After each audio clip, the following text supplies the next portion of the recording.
Hello दोस्तों, स्वागत है आपका all thing what anime channel पर। आज मैं एक्सप्लेन करने जा रहा हूँ एक हिंदी कॉमिक जिसका नाम फसल है। तो चलिए शुरू करते हैं एपिसोड 1 से। शाम ढलने को थी। हिमाचल की घाटियों में बसे हुए उस छोटे से गांव में लोगों की दिनचर्या समाप्त हो रही थी। किसान खेत में काम खत्म करके अपने घर लौट चुके थे। अब उनके हुक्के पानी का वक्त हो रहा था। गाँव से कुछ दूर के पहाड़ी जंगल में उस अनोखे दानव की अभी नींद खुल ही रही थी। ऐसे दुर्गम जगह पे रहने वाले ये दानव हर शाम सोमनगर के खेतों में अपनी भूख मिटाने चला जाता है। लेकिन आज किसी ने उसे अनाज का भेंट नहीं चढ़ाया था। उसकी चमकीली आंखों में क्रोध और हैवानियत साफ झलक रही थी। शायद आज गांव वालों पर उसका प्रकोप बरसने वाला था। फसल।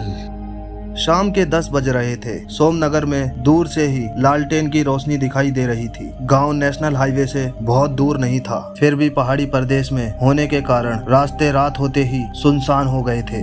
गली के नुक्कड़ के पास खड़े दो युवक राम और मनोज जुम्मन चाचा की दुकान पे चाय पीते पीते राजनीति पे चर्चा कर रहे थे। अरे सरकार इतनी स्कीम बताते हैं, 24 घंटे बिजली देगी, फलाना ढिमकाना, फिर भी रात में 1 सेकंड के लिए भी बिजली नहीं रहती। आज के जमाने में भी लालटेन जलानी पड़ रही है। टेंशन क्यों लेते हो चाचा, अभी बारिश का मौसम है इसलिए रात को बिजली कट जाती है। वैसे इस बार बहुत तगड़ी फसल होगी, बारिश अच्छी खासी हुई है इस बार।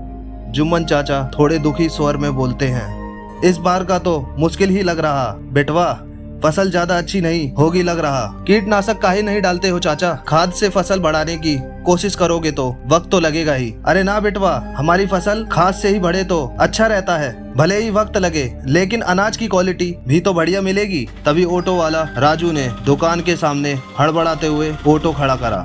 अरे रामू, तू यहाँ खड़ा है, वहाँ तेरी फसल को ना जाने क्या हुआ है। पता नहीं, मैं ऑटो लेकर तेरे खेत के पास से निकल रहा था, तभी मैंने देखा पूरी की पूरी फसल सड़ गई थी। क्या हुआ है बे? उन दोनों के बीच में एकदम से मनोज बोल पड़ा। क्या रे राजू, पीकर आया है क्या? ऐसे कैसे सड़ जाएगी फसल? अगर ये मजाक है तो ठीक नहीं होगा राजू, कह देता हूँ, अब मेरा दिमाग खराब हो रहा है। राजू सर पे हाथ रखकर बोला। अरे अपने अम्मा की कसम, मजाक नहीं है। ओ मैं तुझे दिखा के लाता हूँ। रामू ने चाय का कप वहीं रख दिया और राजू के ऑटो में जाकर बैठ गया। अरे रुको, मैं भी चलता हूँ। रुको, मेरा भी दुकान बंद करने का वक्त हो गया है, मैं भी आता हूँ। राजू ने रामू के खेत के पास ले जाकर ऑटो रोक दी। घुप अंधेरे में केवल ऑटो की हेडलाइट से फसल का झुका हुआ हिस्सा दिख रहा था। राजू, जुम्मन चाचा और मनोज खेत की तरफ बढ़े, जबकि राजू अपने ऑटो में ही बैठा रहा। सामने का नजारा देखकर रामू का दिल बैठ गया। वो पूरे रास्ते यही मानते हुए आया था कि काश राजू की बात झूठी निकले, लेकिन ऐसा नहीं था। उसकी पूरी की पूरी फसल वाकई में सड़ गई थी। रामू को इस सदमे से उभरने का मौका भी नहीं मिला था कि अचानक जुम्मन चाचा उसका गिरेबान पकड़ लिया। सच सच बता रामू, क्या तूने इस बार अपना हिस्सा गांव के बाहर रखा था? रामू चुप रहा, उसे कोई जवाब देते हुए नहीं बना। वो जुम्मन से नजरें चुराने लगा। चुप काहे है बेटवा, जवाब दे, तूने गांव के बाहर हिस्सा रखा था कि नहीं? वो इस बार दरअसल मैं भूल गया चाचा। क्या भूल गया?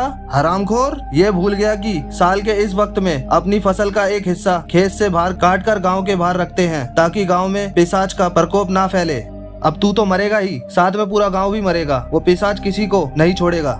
जो रामू थोड़ा सा घबराया सा था, अब उसके चेहरे के भाव एकदम से बदल गए। कौन सा पिशाच चाचा? किस पिशाच के खौफ से सब हर बार फसल का आधा हिस्सा गांव के बाहर रखते हैं? मैंने तो कभी नहीं देखा उस पिशाच को, फिर मैं क्यों इस फसल के चलते अपनी मेहनत का आधा हिस्सा जंगली जानवरों को दे आऊं?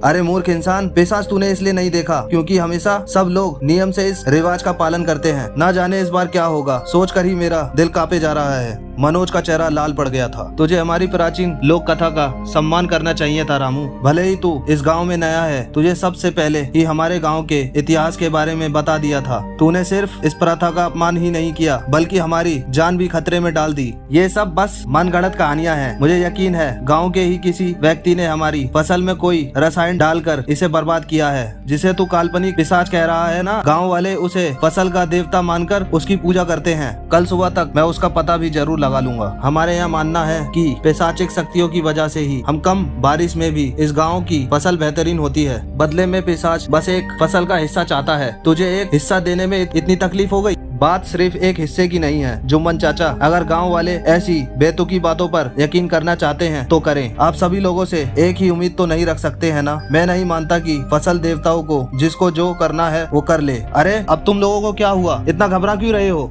तभी रामू को गुस्से से घूरते मनोज और जुम्मन की आंखों में डर नजर आने लगा। वो धीरे धीरे पीछे हटने लगे। रामू को महसूस हुआ कि कोई उसके ठीक पीछे खड़ा है। किसी की तेज सांसों को वो ठीक अपनी गर्दन पर महसूस कर रहा था।